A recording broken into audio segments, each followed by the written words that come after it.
A paz do Senhor, crianças, tudo bom com vocês? Vamos lá para mais uma Escola Bíblica Dominical. Se você ainda não orou, eu peço que feche seus olhos, peço que o Senhor abençoe esse momento, que você possa entender a palavra dele. Se você já orou, vamos nessa. Pegue a sua Bíblia, abra lá em 1 Crônicas 22. Crônicas fica ali, depois de Reis, depois de Samuel, Reis, antes de Neemias, Esther, Jó, por ali, fica por ali, tá bom? 1 Crônicas 22. Bom, a nossa lição de hoje é a lição de número 12. Salomão constrói um templo, constrói o templo do Senhor. Vamos lá? Olha só, gente. Na época que Moisés estava com o povo no deserto, Deus queria se fazer presente ali naquele lugar. Ele queria um lugar para colocar a Arca da Aliança, para colocar os mandamentos, os 10 mandamentos dentro da arca, para que o povo de Deus tivesse a presença do Senhor ali, representado na arca, no meio deles. Então o Senhor deu as ordens todinhas para Moisés para fazer um tabernáculo.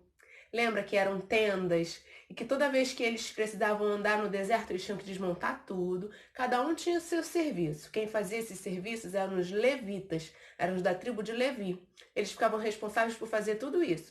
Uns pegavam a madeira, outros ficavam responsáveis por pegar as cortinas, outros os candelabros. Cada um tinha sua função. E aí, quando o Senhor mandava eles mudarem de lugar, eles recolhiam aquelas peças todinhas e levavam, somente os levitas.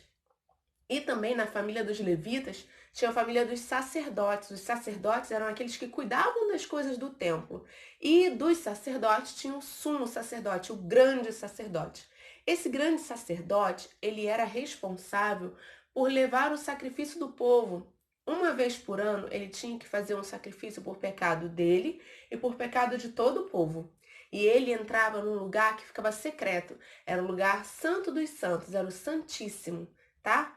Que era um lugar que não podia entrar qualquer pessoa, só podia entrar o sumo sacerdote, o grande sacerdote, porque ali ficava a Arca da Aliança. E se outra pessoa entrasse ali, morria na hora, tá bom?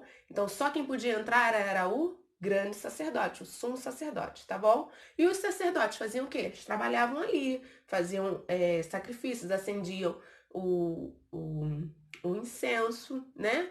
Acendiam os candelabros, tudo direitinho. Eles faziam isso, eles cuidavam do templo também. Mas só quem podia entrar no Santo dos Santos era o sumo sacerdote, o grande sacerdote. Pois bem, gente, passou-se os anos e aí Moisés morreu, veio Josué, a gente sabe da história. Depois que Moisés morreu, veio Josué, e aí depois todo mundo acampou, cada um num lugar certinho. Aí depois de muito tempo vieram os juízes, lembra?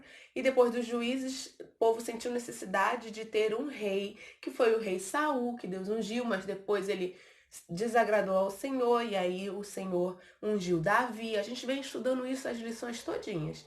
E aí Davi reinou.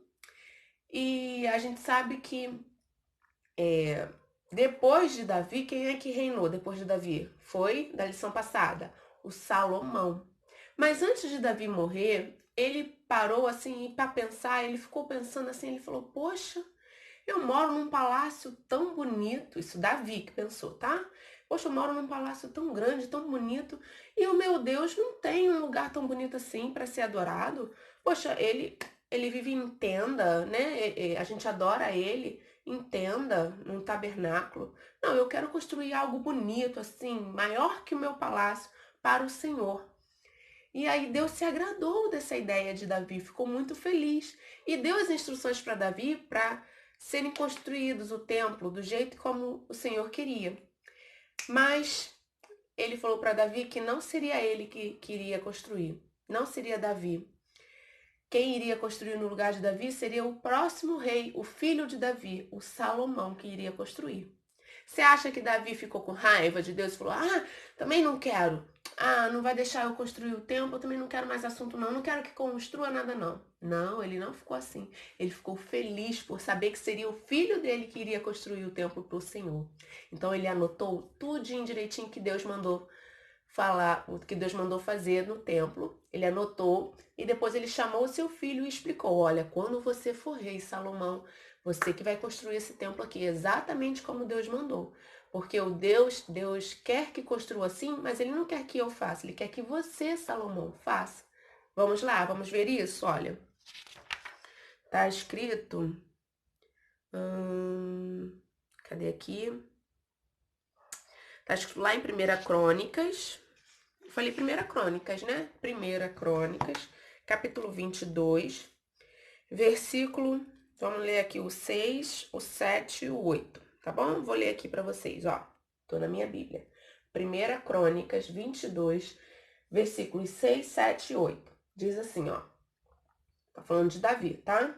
Ele mandou chamar o seu filho Salomão e ordenou que ele construísse um templo para o Senhor Deus de Israel.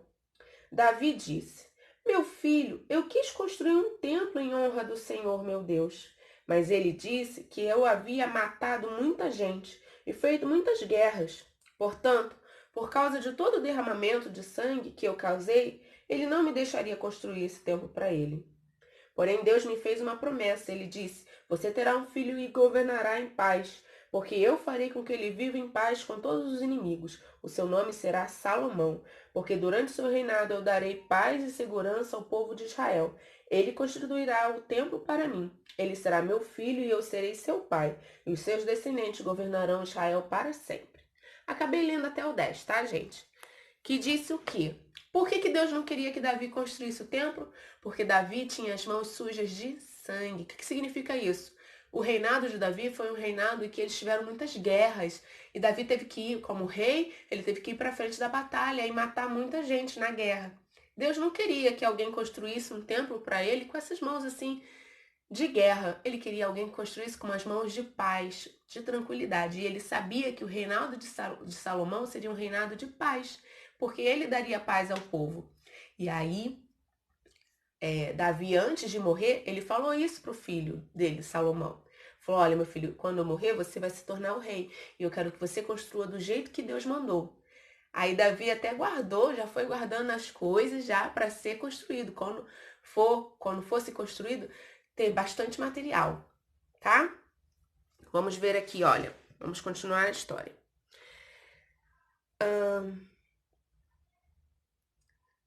Salomão começou a reinar, né? E depois do 4º ano de reinado dele, ó, depois de 4 anos reinando, que ele acumulou riquezas e tal, ele estava juntando também material para fazer a obra do templo. E aí ele mandou vir os melhores pedreiros, vamos dizer assim, para construir o templo, com os melhores, com muito ouro, com os melhores materiais, as melhores madeiras. Ele queria tudo do melhor para construir o templo para o Senhor. E sabe quanto tempo durou essa construção? Quanto tempo durou essa obra? Ó, 7 anos. Demorou 7 anos para terminar de construir o templo. Tá? E quando o templo ficou pronto, que alegria que não deve ter sido, hein? Que Salomão que viu assim, ó, todo o esplendor da obra que o Senhor falou que ele deveria fazer. Depois de 7 anos, olha só. Vamos lá ver como é que é? Eu vou ver se eu consigo botar aqui uma imagem do templo aqui, tá bom? Vou colocar aqui para vocês, eu vou ler, descrever aqui o que tinha, tá? Olha só, no dia da inauguração, os sacerdotes e os levitas levaram a Arca da Aliança e também todos os utensílios sagrados para dentro do templo.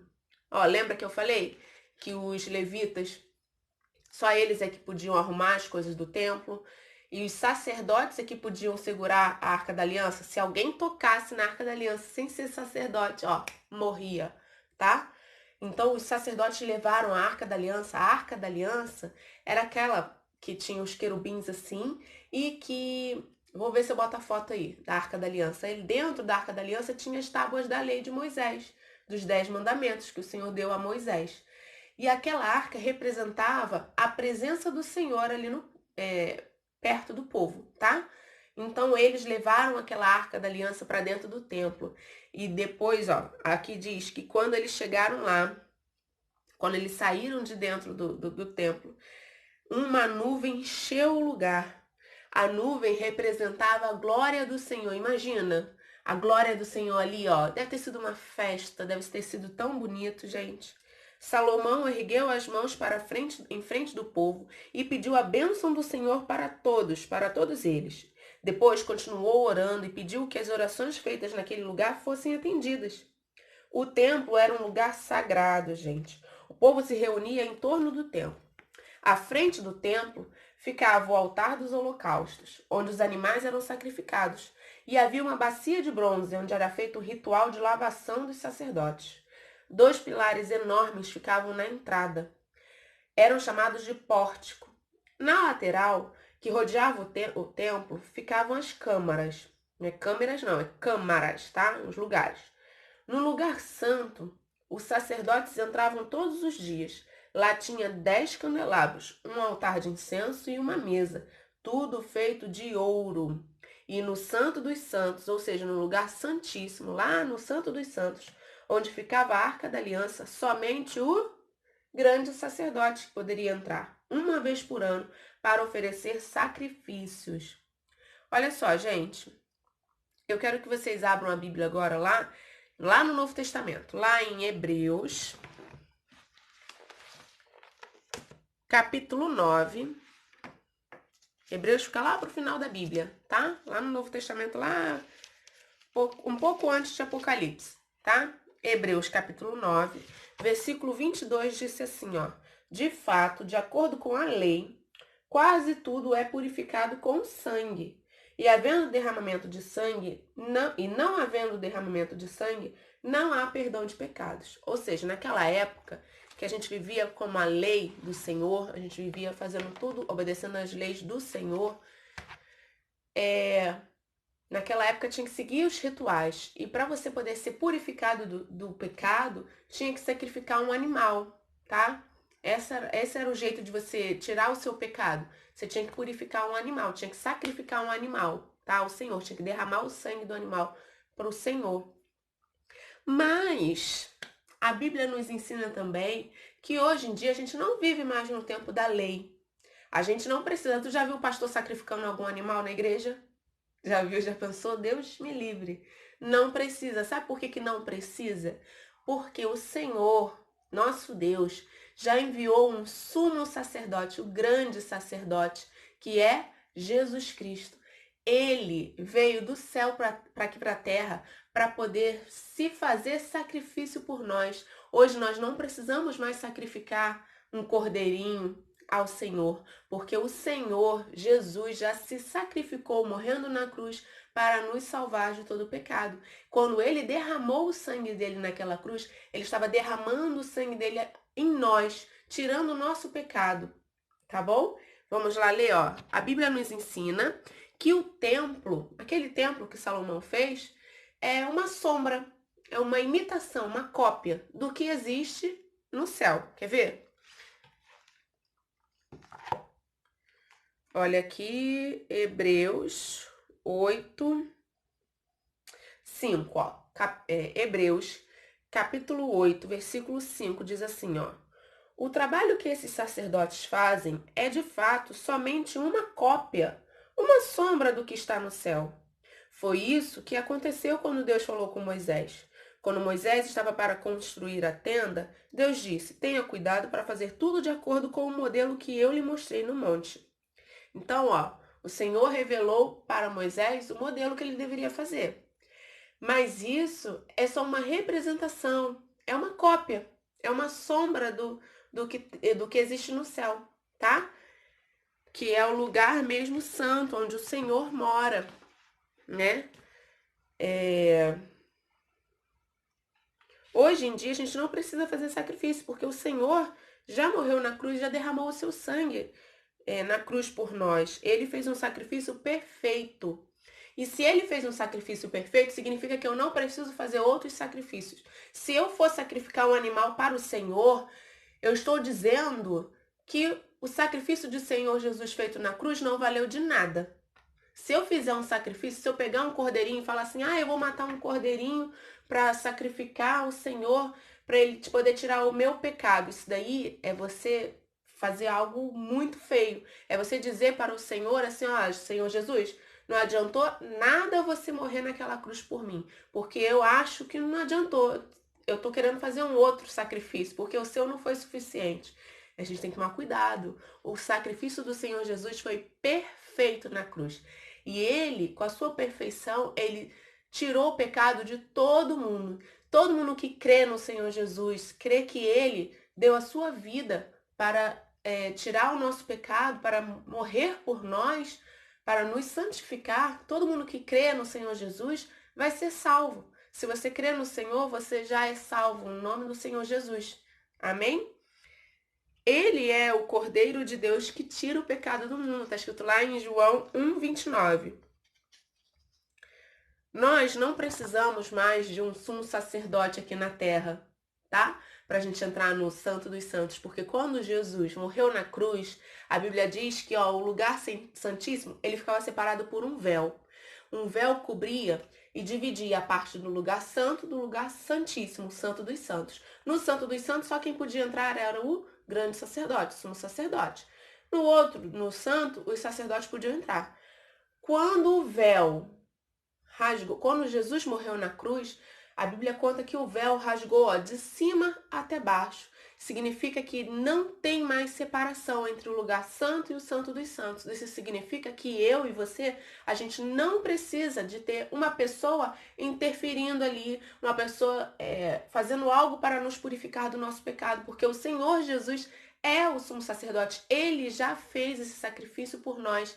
Ele já levou o sacrifício por nós e hoje nós temos livre acesso à presença do Senhor. Eu posso entrar ali e ver a arca do Senhor, que representa a presença do Senhor. Eu posso ter a presença do Senhor na minha vida, porque eu acredito que o Senhor Jesus fez o sacrifício perfeito naquela cruz, quando ele morreu e ressuscitou por nós. E se você acredita, eu quero que você faça uma oração junto comigo. Se você já acredita que o Senhor Jesus fez um sacrifício enorme por nós, eu quero que você feche os seus olhos e vamos agradecer a Deus porque Ele já fez um sacrifício por nós e por isso nós temos livre acesso para entrar na presença do Senhor, sem precisar de ninguém interceder por nós. A gente já consegue falar com o Senhor Jesus sem empecilhos, porque o Senhor Jesus já fez esse sacrifício por nós. Ele é o nosso sumo sacerdote. Amém? Feche os seus olhos e vamos orar comigo. Senhor Jesus, Senhor, te agradecemos, Pai, porque o Senhor já fez o sacrifício por nós. O Senhor, através da sua vida, Senhor, entregou a sua vida por amor a nós. Fez um sacrifício naquela cruz, morrendo, Senhor, para nos salvar, para tirar todo o pecado do mundo, Senhor, para nos dar livre acesso ao lugar santíssimo. Senhor, te agradecemos porque temos a sua presença em nossas vidas, Senhor, e podemos ter livre acesso ao Pai, Senhor. Podemos conversar com Deus tranquilamente, Senhor, contigo, Senhor. Muito obrigada, Pai, por essa oportunidade, por saber que o Senhor nos ama tanto, tanto, tanto, que entregou a vida do seu Filho por amor a nós. Te agradecemos por tudo e te pedimos uma semana de bênçãos. Em nome de Jesus, amém. Amém, crianças, fiquem com Deus. Um beijo. Não se esqueça de fazer a avaliação que eu vou deixar aqui na descrição. E até a próxima. Fiquem com Deus. Tchau.